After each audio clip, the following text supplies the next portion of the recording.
매일 아침 책 읽기로 하루를 시작하는 행복 습관, 미라클 독서입니다. 오늘 함께 읽어볼 책은 서울 자가의 대기업 다니는 김부장 이야기 1. 김부장 편. 송이구 지음 서삼독에서 펴낸 책입니다. 저자의 글. 회사에서 일어난 실화를 바탕으로 재구성하였습니다. 상사 3명을 한 인물로 합쳐서 묘사하는 것으로 시작하였습니다. 부동산, 주식 투자를 권장하는 의도는 전혀 없습니다. 소중한 것은 멀리 있지 않다는 것을 전달하고 싶었습니다. 이 시대 모든 직장인들에게 이 책을 바칩니다. 김 부장의 평화로운 일상. 1. 김 부장은 모 대기업에 25년째 근무 중이다. 동갑내기 아내와 서울에서 자가로 살고 있으며 아들도 제법 커서 대학생이다. 연봉은 1억 정도 되며 실수령액은 650에서 700만 원 정도 된다.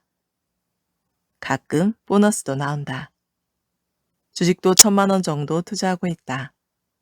10년째 하고 있지만 크게 재미를 보지는 못했다. 남들은 성공한 사람이라며 부러워한다. 부모님도 내 아들 성공했다며 뿌듯해한다. 김 부장은 부장 직급을 달기 전까지 대기업의 복지를 누리고 하청업체의 접대를 받으며 만족스러운 삶을 살았다. 사고 싶은 것, 먹고 싶은 것에 부족함이 없었다. 그런데 부장이 되고 나니 동기들이 하나둘 회사를 떠나기 시작한다. 늙어 죽을 때까지 나에게 월급을 따박따박 줄 것 같던 이 회사가 내 동기들을 내보내기 시작한다.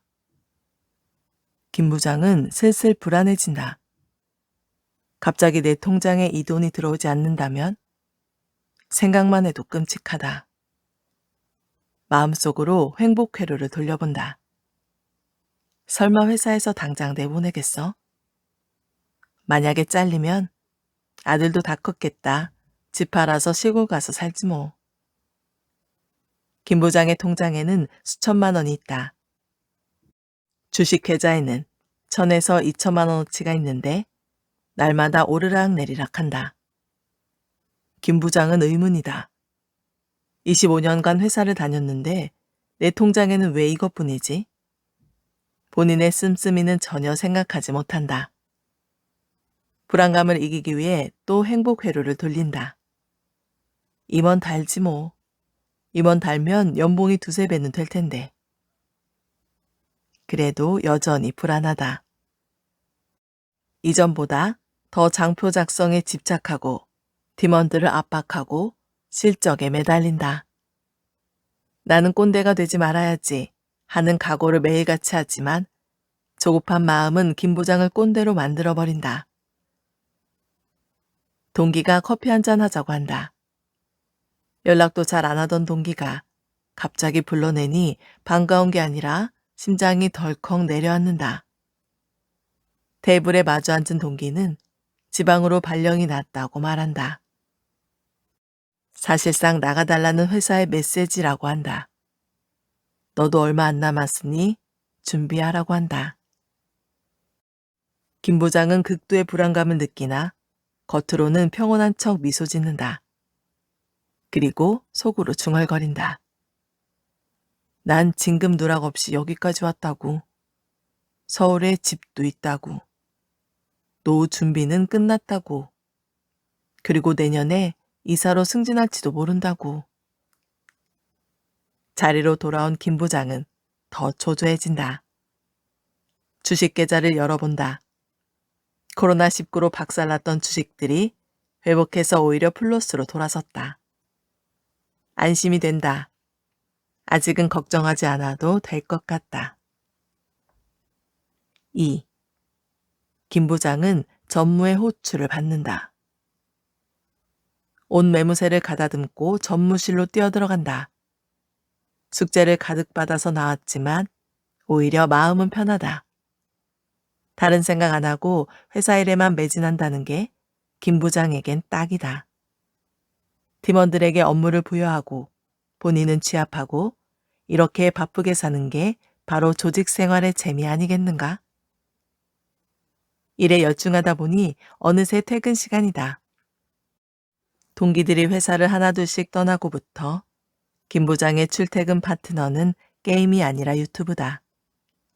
타이로 회사를 떠나는 동기들을 보며 불안한 마음에 재테크 영상을 보기 시작했다.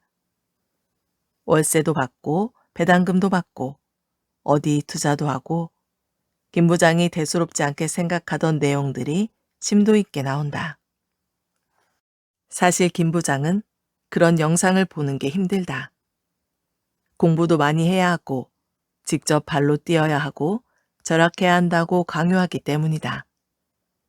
딱히 절약이란 것을 해본 적도 없고 절약해야 할 이유도 모르겠다. 어느새 김 부장은 자동차 리뷰 영상을 보고 있다. 뒤이어 골프채 리뷰 영상도 나온다. 그동안 쌓인 데이터 알고리즘이 자연스럽게 그 길로 인도한다.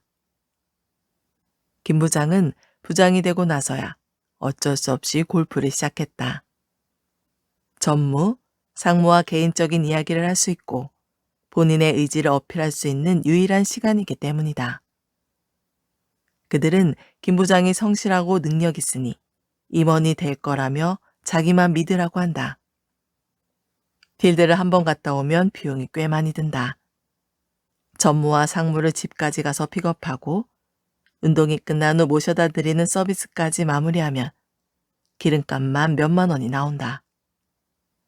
김 부장은 임원이 되기 위해 하는 투자라 생각하며 회사 상사들과 골프 치고 밥 먹고 술 마시기를 반복한다. 평일에는 회사 일에 최선을 다하고 퇴근하면 골프 연습하고 주말에는 필드에 나간다. 출퇴근할 때 보던 자기계발, 재테크 유튜브는 자장가로 전략한다. 지하철에서 졸다 보니 내려야 할 역을 지나친다. 벌떡 일어난 김 부장은 다음 역에서 헐레벌떡 내린다. 3. 김 부장은 급하게 내리다가 몽블랑 가방을 떨어뜨린다. 과장이었을 때 해외 출장 갔다가 면세점에서 산 명품 가방이다. 몽블랑 가방.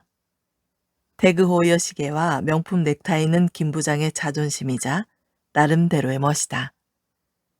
대기업 직원이면 이 정도는 걸치고 다녀야 한다는 게 입사 때부터 김 부장이 굳건히 고수하고 있는 원칙이다. 떨어뜨린 가방을 보니 속상하다. 애지중지 아끼며 들고 다니던 가방인데 잔기스가 나버렸다. 꽤 오래 들고 다니긴 했지. 김 부장은 출근하자마자 커피를 마시며 새로운 가방을 검색해본다. 옆팀 최 부장이 들고 다니는 브랜드를 찾아보니 가격이 200만 원이 넘는다.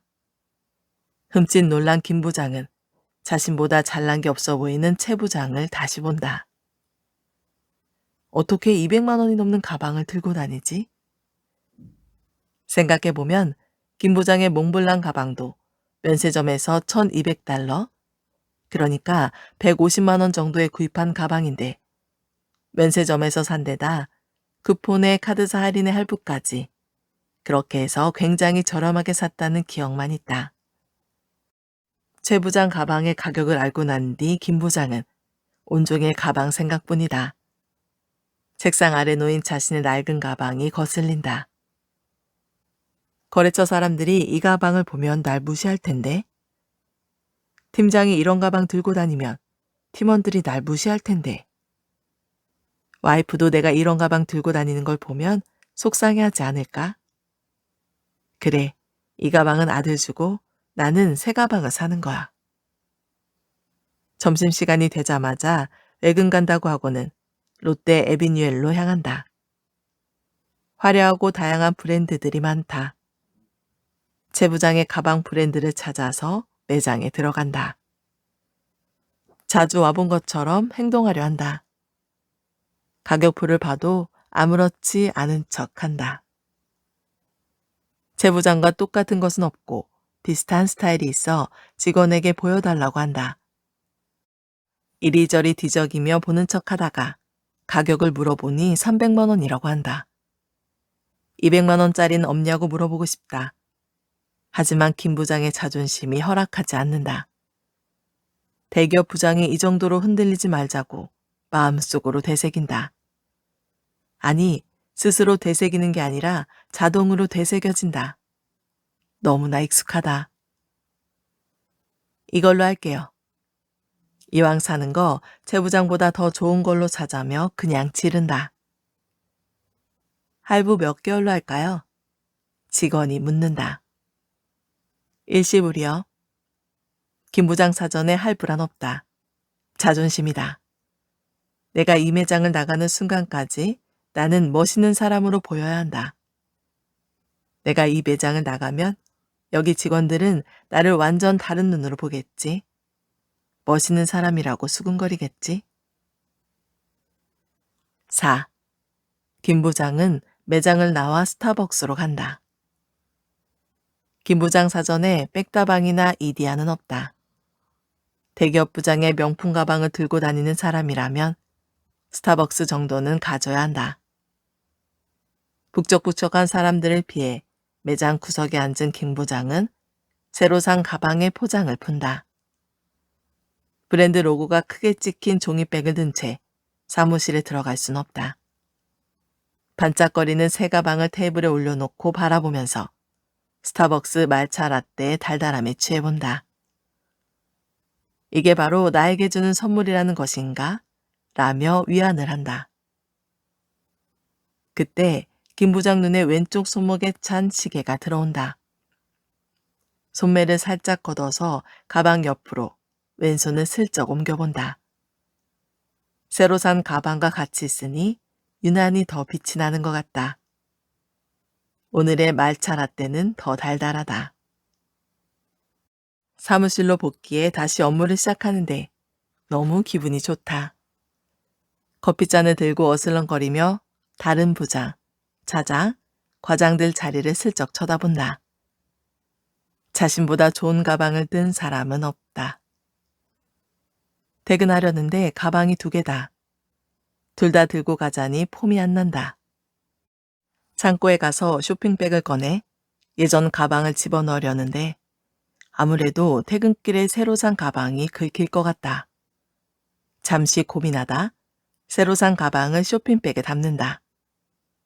퇴근하는 내내 쇼핑백 안에서 번쩍거리는 가방을 보니 부자가 된 기분이다.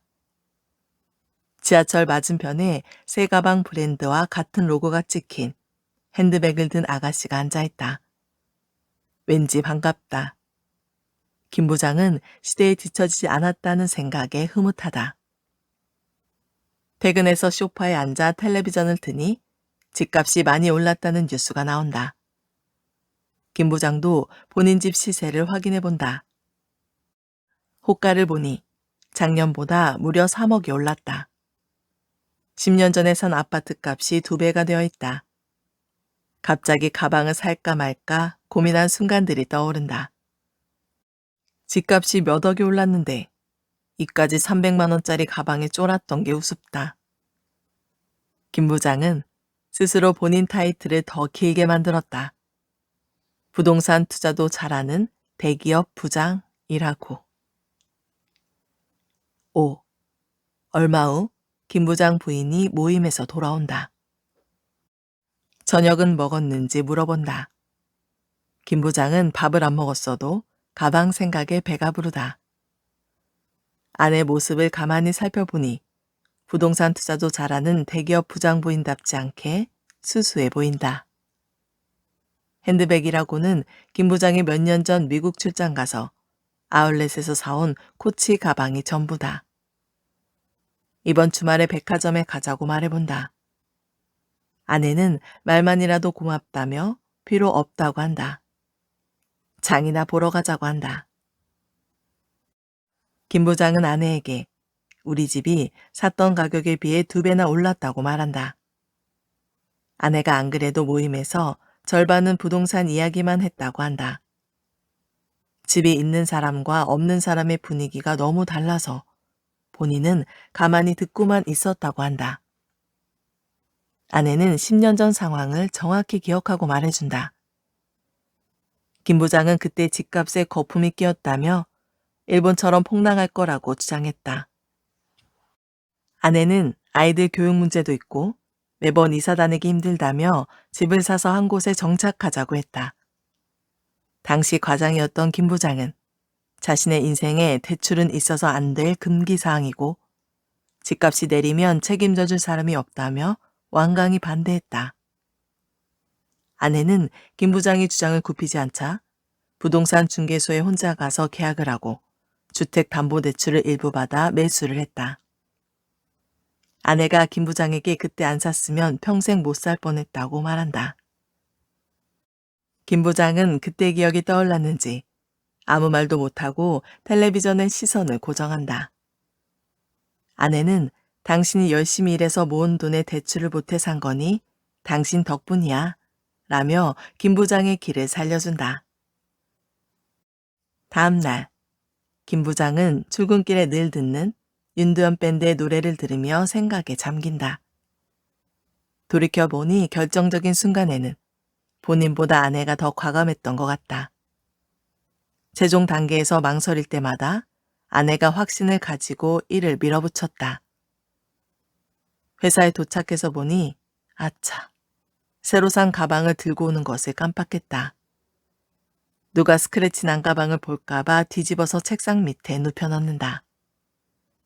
커피를 마시며 뉴스를 보는데 부동산 가격이 치솟고 있다는 기사가 도배되어 있다. 어제 산 명품 가방에다 몇 억 오른 집값까지. 김 부장은 기분이 날아오를 것만 같다. 6. 팀원인 송 과장이 오후 반차를 쓰겠다고 한다. 김 부장은 남의 사생활이 늘 궁금하다. 팀원들 휴가의 이유를 묻지 말자고 다짐했으나 결국 또 물어보고 만다. 송 과장은 오후에 부동산 계약이 있다고 대답한다. 요즘 젊은이들은 참 당돌하다. 자기 때는 감히 이런 이유로 휴가를 쓸 생각은 해보지도 못했다. 집 계약? 김 부장은 송 과장에게 부동산은 자기한테 물어보고 계약하라며 탕비실로 끌고 간다.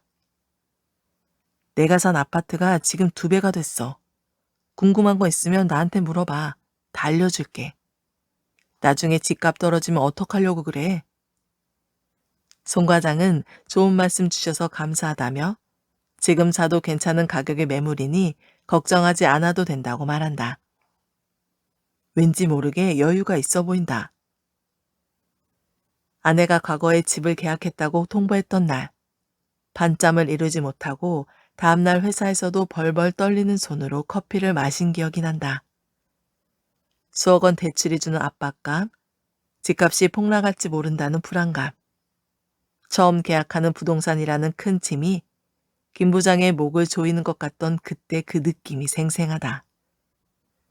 그래도 15년은 더 살았고 집값 2배 신화를 쓴 김 부장 자존심에 어디에 얼마의 어떤 물건인지는 차마 묻지 못한다. 지나가면서 송 과장이 전화통화를 하거나 동료들과 이야기하는 것을 들어보면 부동산이 화제인 적이 꽤 많았다. 옆팀 최 부장도 최근에 살던 집을 팔고 다른 곳으로 이사갈 준비를 할 때 송 과장이랑 한참 대화하는 것을 봤다. 김 부장은 설마 내가 저 어린애보다 세상 물정을 모르겠냐며 스스로를 지켜 세운다. 설탕이 가득 들어간 믹스커피를 마시며 팀원들을 쓱 둘러보는데 이상하게 오늘은 커피가 쓰다. 상무님 비서가 김 부장을 찾는다.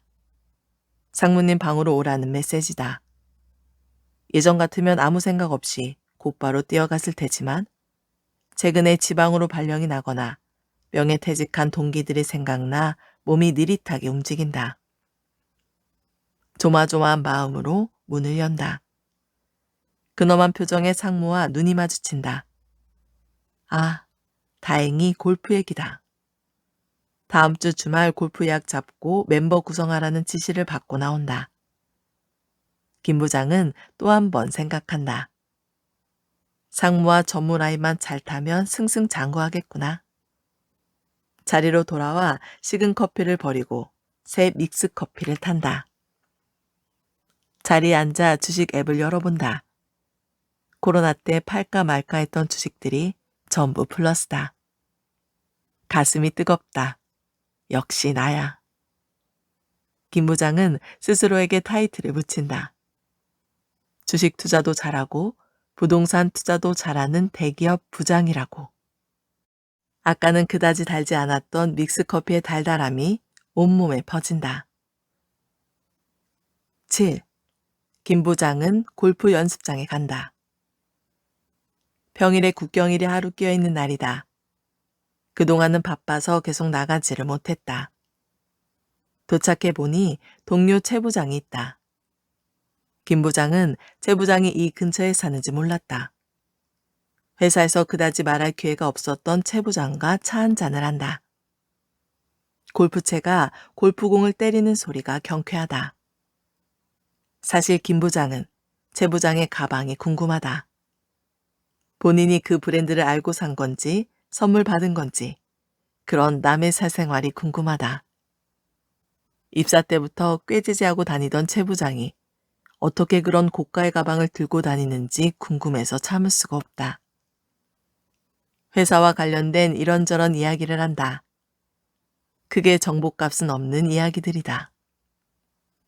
무심코 다음 주말에 상무와 다른 임원들과 함께 필드에 나간다고 말하려다 멈칫한다.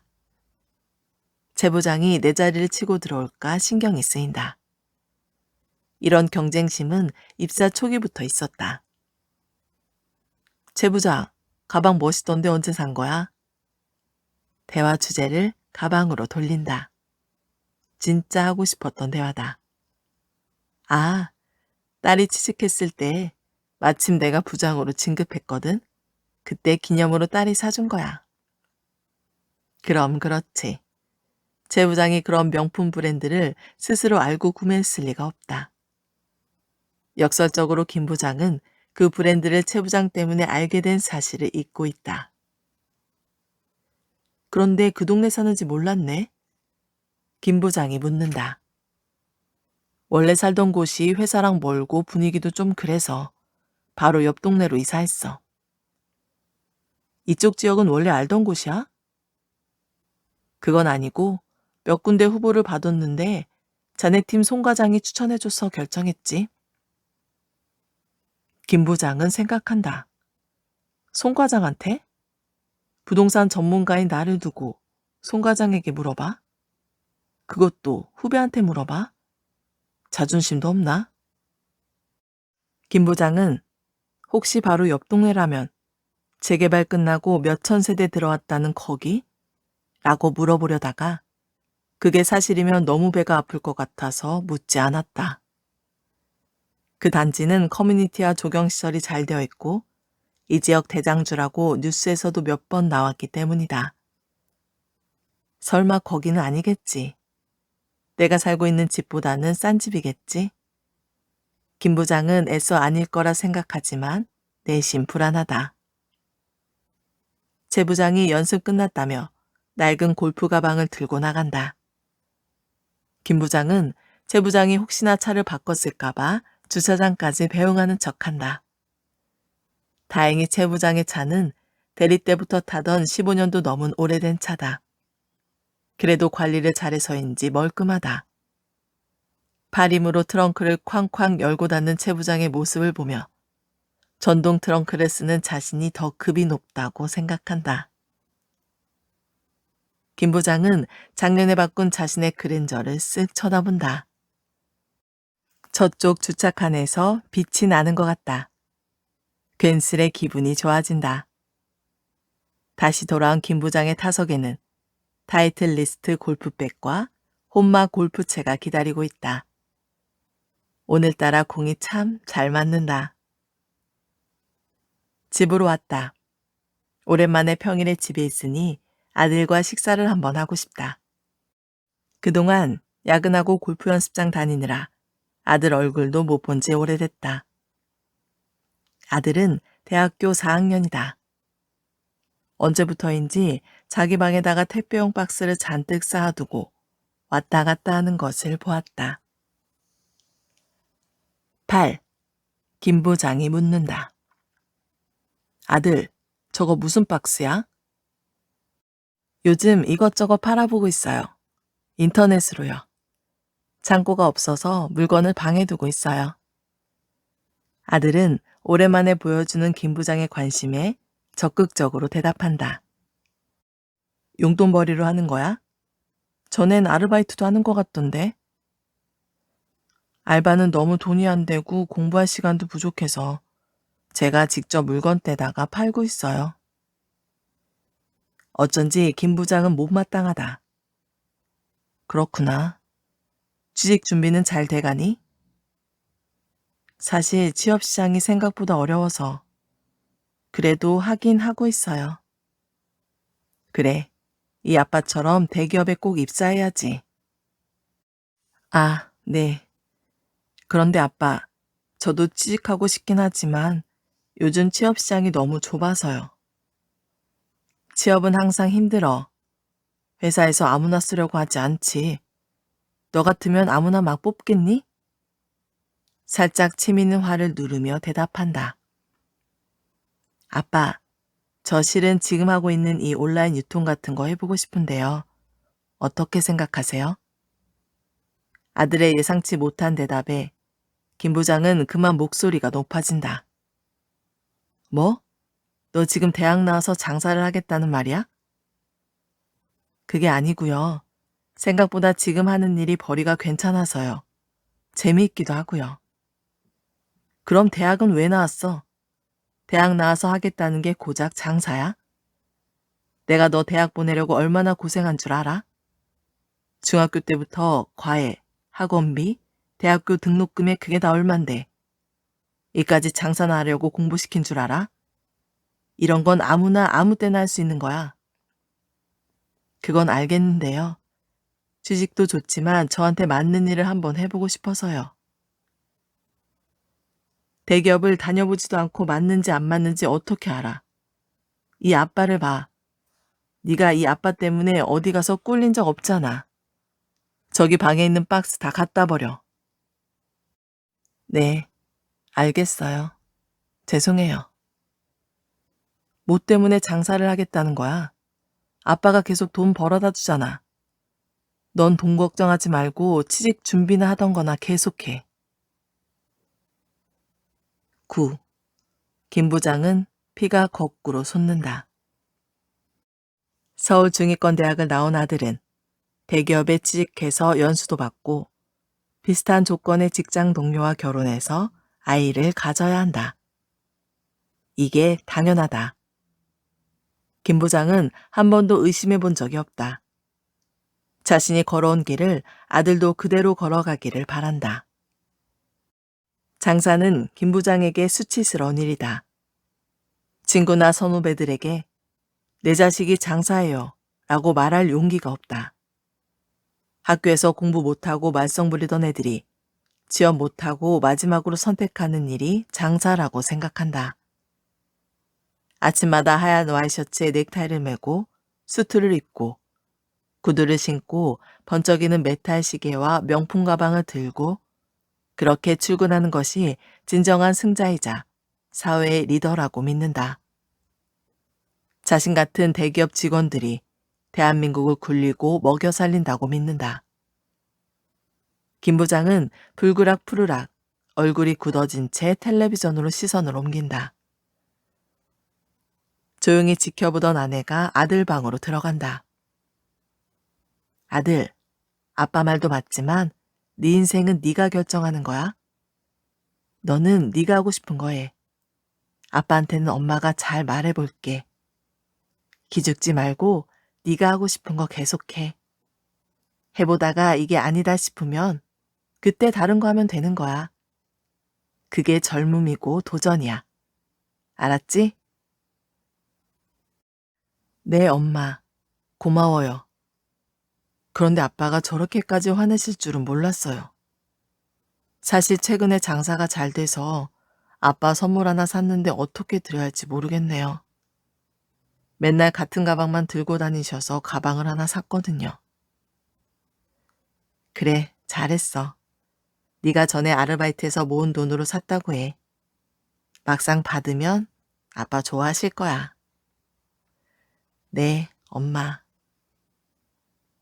김 부장은 걱정이 된다. 아들 녀석이 취직 못하면 어떡하지? 듣도 보도 못한 회사에 들어가면 어떡하지? 동창 애들은 벌써 대기업에 입사했니 많이 하는데 걔네들한테는 뭐라고 말하지? 설마 진짜 장사를 하겠다는 건 아니겠지? 손이 떨리고 다리가 후들거린다. 김 부장은 스스로의 평가보다는 남의 시선이 더 중요하다. 늘 그래왔다. 남에게 보이기 위해 살아왔다. 리모컨을 손에 쥐고 연신 채널을 돌린다. 무언가 집중할 수 있는 자극적인 프로그램이 필요한데 눈에 들어차는 게 없다. 쉽게 흥분이 가라앉지 않는다. 오늘 미라클 독서는 여기까지 읽도록 하겠습니다. 오늘도 감사합니다.